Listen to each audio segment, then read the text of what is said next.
nous avons trois métiers. Un métier qui est celui de conseil. On travaille essentiellement pour les entreprises, les collectivités territoriales.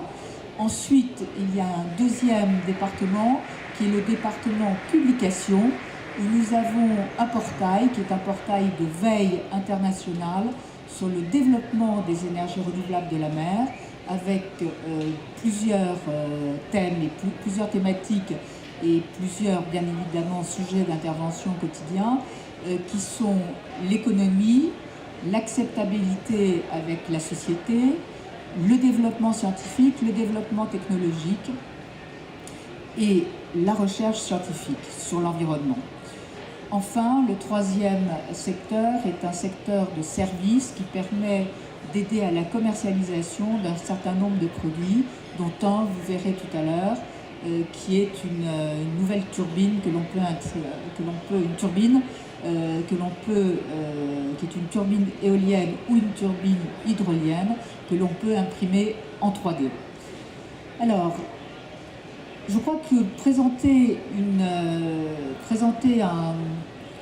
les énergies de la mer, c'est à la fois un sujet très vaste, donc nous n'allons pas le faire maintenant, ça mérite une conférence en tant que telle, mais nous avons souhaité vous présenter deux enjeux qui sont d'une part l'acceptabilité des énergies renouvelables de la mer, et pour cela nous développons avec les entreprises, avec des associations, un hub qui va accueillir des serious games sur le développement des énergies de la mer et sur l'utilisation des techniques énergie de la mer, donc des différentes machines. Ensuite, nous vous présenterons un projet que l'on développe avec Mehdi Alaoui Makri, qui est le président de Planète Citoyenne et qui est également le président du Forum de la mer, qui organise tous les ans à El Jadida un forum au mois de mai. Et il est représenté par Saad, qui est ici et qui lui-même a une très belle opération. Nous présenterons également un démonstrateur, un pré-démonstrateur, qui est fait à partir d'une initiative développée par les lycéens du lycée Vauban de Brest. C'est un démonstrateur un pré-démonstrateur qui a été présenté au président de la République il y a environ 6 mois maintenant, dans le cadre du campus des métiers, qui est hébergé et qui est là aussi à l'initiative du lycée Vauban.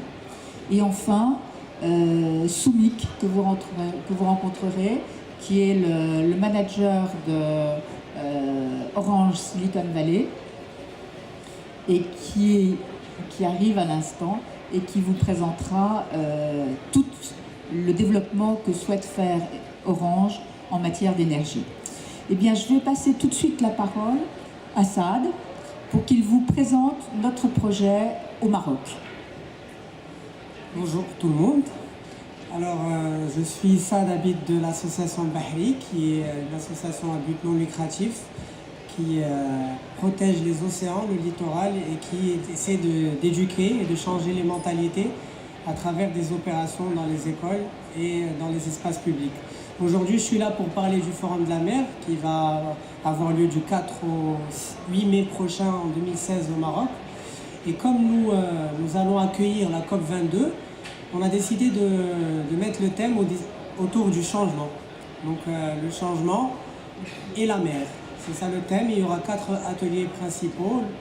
Comment les mentalités changent, quel est l'impact du changement climatique sur les océans, quel est l'impact du changement climatique sur la production et la construction, et comment changer notre manière de gérer et de prendre des décisions par rapport aux océans. Aujourd'hui, on sait tous que les océans, c'est quelque chose de très important, on ne peut pas le nier.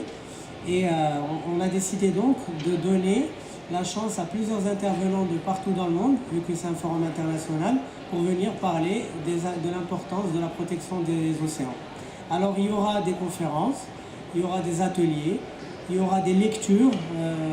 PPDA, qui vient maintenant pour la 3e année, fera des lectures. Il y aura, l'année dernière nous avions Jacques Musée, et Le plus important, c'est qu'on va avoir des activités sportives et ludiques et éducatives, pas seulement du blabla autour d'une table. Donc il y aura des trucs très sympas pour les enfants, notamment un atelier à l'archipel des enfants et le syllabe et surtout un grand nettoyage de plage. L'année dernière, on a pu avoir 5400 personnes qui sont venues le temps d'un nettoyage de plage, ce qui est quelque chose de rare. Voilà, merci. Merci Saad d'avoir été bref. Il était important effectivement que l'on commence par ce point. Comme vous allez le voir, sont concernées en priorité un certain nombre de formations et notamment les formations au numérique. Donc nous allons, entre autres, nous allons tout de suite vous présenter le projet de Serious Game qui sera en priorité, dans un premier temps, destiné aux collaborateurs des entreprises tels que les opérateurs, les industriels, etc. Et nous allons tout de suite vous parler de ce que sont les énergies de la mer en matière de numérique. Je passe la parole à Marc Le Gall. Merci. Donc effectivement, moi je suis enseignant, et je suis également formateur académique sur l'Académie de Rennes. Et effectivement, j'ai mes élèves, ils devaient venir avec moi cette fois aujourd'hui, puis ils n'ont pas pu pour des raisons de plan Vigipirate. Vous pouvez les rencontrer, mes élèves, ils sont sur le stand, et ils sont en visioconférence tous les matins de 10h à midi. Donc le point de départ, c'est je travaille beaucoup avec mes élèves autour des énergies marines renouvelables. On habite Brest. Brest est une ville effectivement très tournée vers la mer. Et donc là, je vais vous présenter un petit travail qu'ils m'ont fait il y a 2 ou 3 ans. C'était effectivement la modélisation d'une hydrolienne. C'est vrai que l'hydrolienne, quand elle sera implantée, une fois qu'elle est implantée, on ne peut pas la voir. Parce qu'elles sont souvent autour de 50 mètres de profondeur. Donc l'idée, c'était de montrer aux élèves comment fonctionne en temps réel l'hydrolienne. Donc vous avez... Voilà. C'est toi qui as fait. Non, non, je veux pas que tu me la passes. Non, c'est ce que je voulais lancer. Voilà.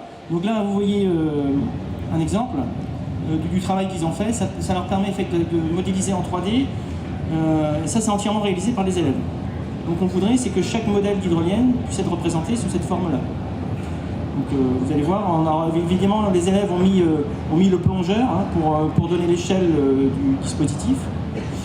Et puis ils ont également mis des poissons, des choses comme ça. Donc là on arrive dans un contexte, l'élément hydrolienne dans son contexte.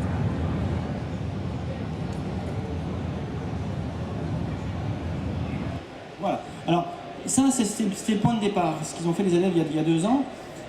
On s'est rendu compte qu'on aurait voulu visiter, on voudrait que cette hydrolienne, vous voyez celle que vous avez vue là, c'est une vidéo, elle n'est pas interactive. Donc le deuxième point, ça a été comment la rendre interactive.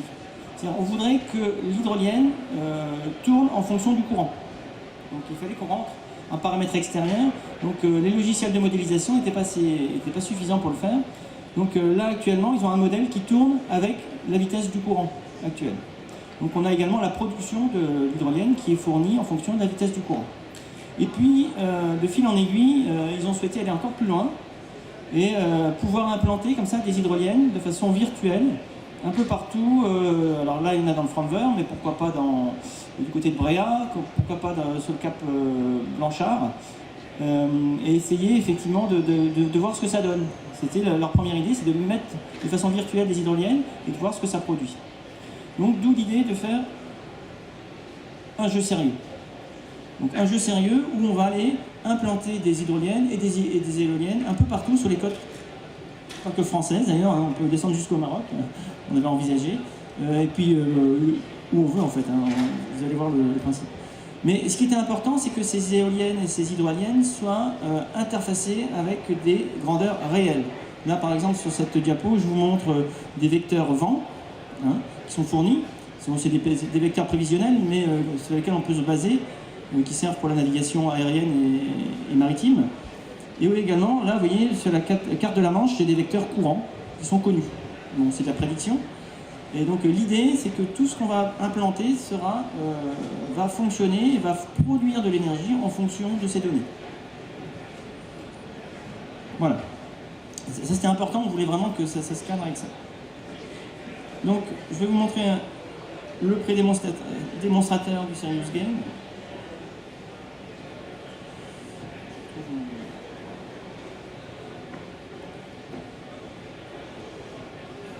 Donc, je vais laisser tourner. Donc, là c'est une petite vidéo. Donc vous avez une cartographie où l'élève, dans le haut, vous voyez, il y a 4 éoliennes possibles et 4 modèles d'hydroliennes possibles, choisit son modèle d'appareil et va l'implanter là où il veut. Vous voyez en haut à droite, vous avez la production globale de tout le système. Donc là, il positionne son matériel et donc vous voyez une courbe. Alors, on est bien d'accord que ce n'est pas un jeu encore pour l'instant. On est au stade de l'idée. Ça fait 3 ans que je travaille avec mes élèves, et ça, on avance étape par étape, et là on est au stade de l'idée.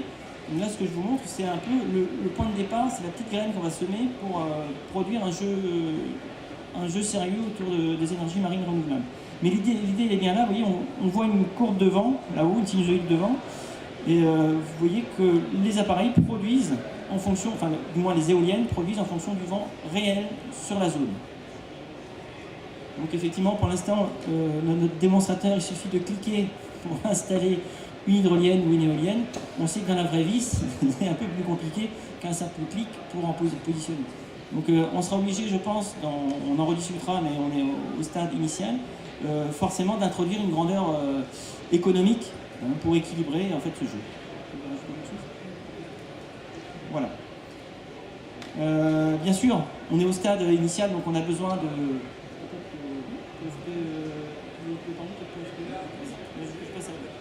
Voilà, donc ce projet a été d'une part développé, comme vous l'avez vu, à l'initiative du lycée Vauban dans le cadre de l'atelier 3D. Ce qui est intéressant aujourd'hui, c'est que les industriels souhaitent effectivement intégrer dans leur démarche ce type d'outils. Pourquoi? D'une part parce qu'ils bénéficient de fait d'un système de pensée qui est celui des jeunes. Ces jeunes sont effectivement les acteurs des énergies de la mer dans 4 ou 5 ans. Ils ont besoin effectivement aussi de comprendre de quelle manière l'acceptabilité et l'appropriation peuvent se faire. Deuxième point, à partir du moment où on mutualise les besoins, chaque entreprise, chaque opérateur a la possibilité de bénéficier d'un cadre général et il pourra ensuite développer son propre jeu à partir de ses propres outils avec ses propres simulations. Ce qui est tout à fait intéressant pour eux. Prenons un exemple. Pour les systèmes de maintenance, pour les éoliennes, tous ont fait, ou à peu près tous, ont fait des simulations. Une fois que l'éolienne qui fait 1 MW ou 1,5 MW est montée, ce sont aujourd'hui des éoliennes qui ont une dizaine d'années. On jette les simulations. L'idée, c'est justement de les réutiliser et de pouvoir à la fois faire des formations, mais également les donner à des étudiants qui, eux, vont les démanteler et les réutiliser. C'est la raison pour laquelle nous faisons un web international pour que tous les systèmes éducatifs et de formation puissent piocher quand ils le souhaitent, avec un modèle économique qui reste encore à finaliser, mais c'est un projet qui sera présenté à la COP22 à Marrakech. Voilà. Est-ce que vous avez des questions? Est-ce que vous avez des questions? Alors les jeunes, ceux qui ont développé l'atelier 3D, ils ont commencé ils avaient quel âge? Ils avaient 16 ans, ils sortent aujourd'hui, ils ont maintenant 18, oui, ils vont passer leur bac, soit leur bac pro, soit ils sont en BTS. Alors ça, ce sont pour les jeunes, mais je crois que c'était intéressant de le souligner et surtout de vous présenter ce travail. La deuxième chose qui est aussi importante, c'est que nous sommes en train de passer des accords avec des écoles d'ingénieurs. Et là, certains Serious Games ont fait l'objet de financements européens.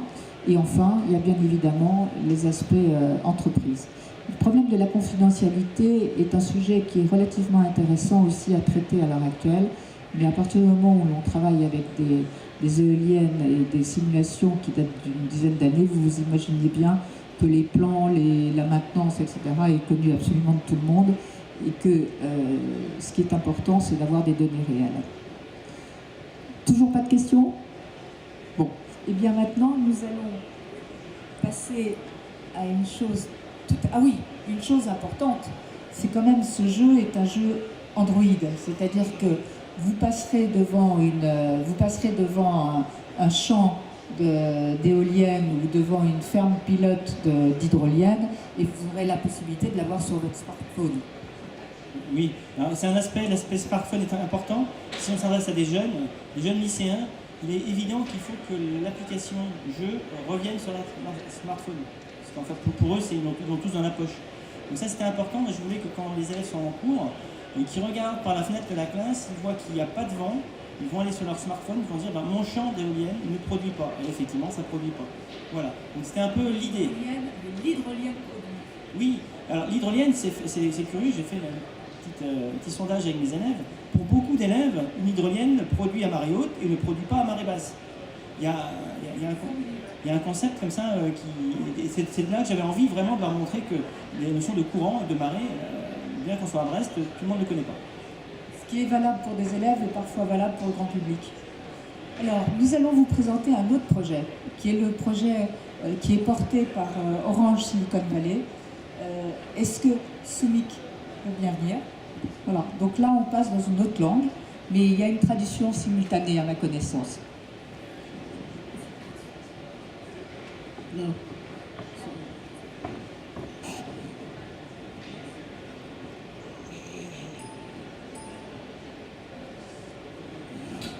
Hello. So we're a Silicon Valley Development Center of Orange, and we started to think about how to join the movement of. Can you hear us? Yes.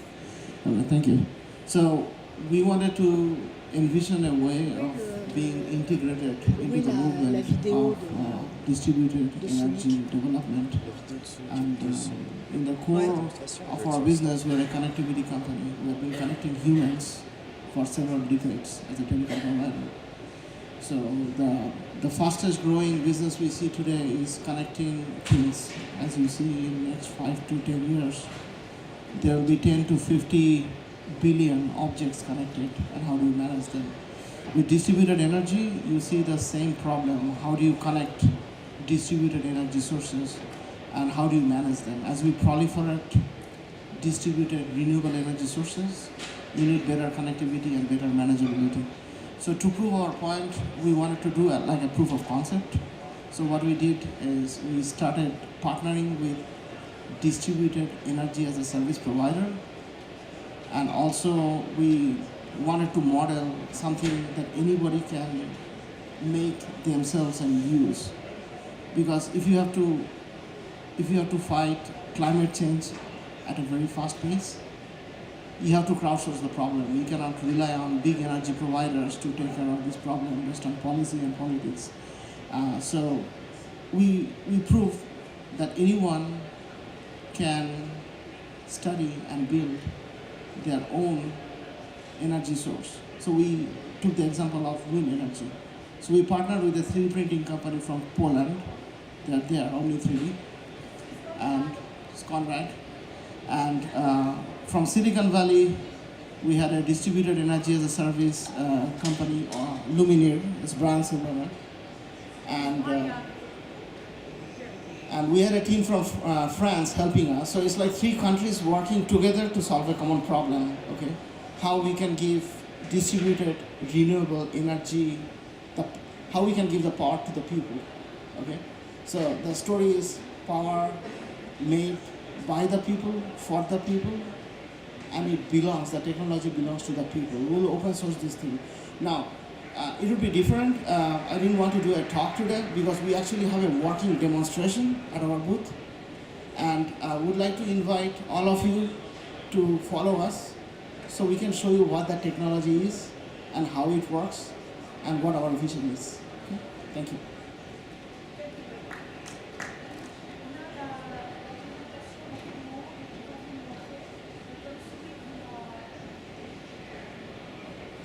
Pardon, excusez-moi, merci beaucoup de m'avoir rappelé à l'ordre.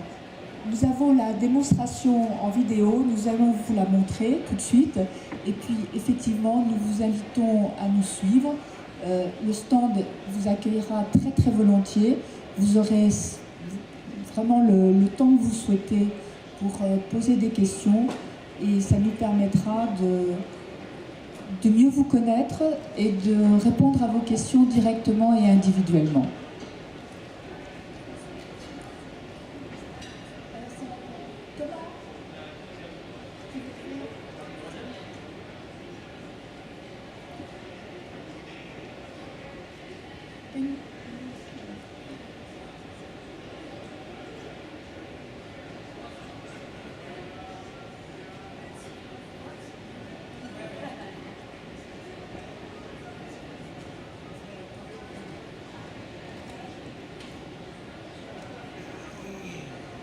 Vous voyez, l'avantage de cette éolienne, c'est qu'elle est effectivement... Peut-être Thomas, tu veux venir la présenter? C'est le plus simple. L'avantage de l'éolienne, c'est qu'elle peut effectivement également être... Enfin, c'est une turbine. Hein. Elle peut être posée en bord de mer, donc pour des structures très légères, mais elle résiste très très bien au vent marin. Et ça, c'est aussi important. Le concept principal du projet, c'est la simplicité pour l'utilisateur.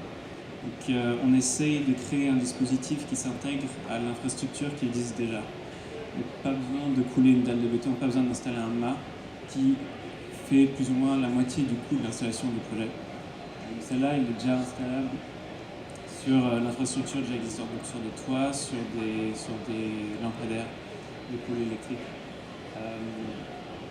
On a créé des pales éoliennes qui sont modulables. Donc, en fonction des besoins, en fonction des ressources disponibles et de la place disponible, on peut ajuster la taille de l'éolienne.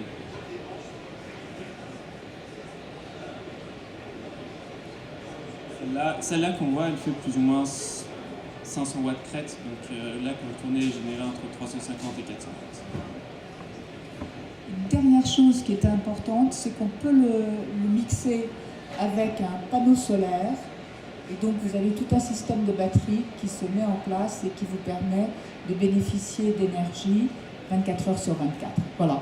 Merci beaucoup d'être venu, merci pour votre attention et on vous attend sur le stand.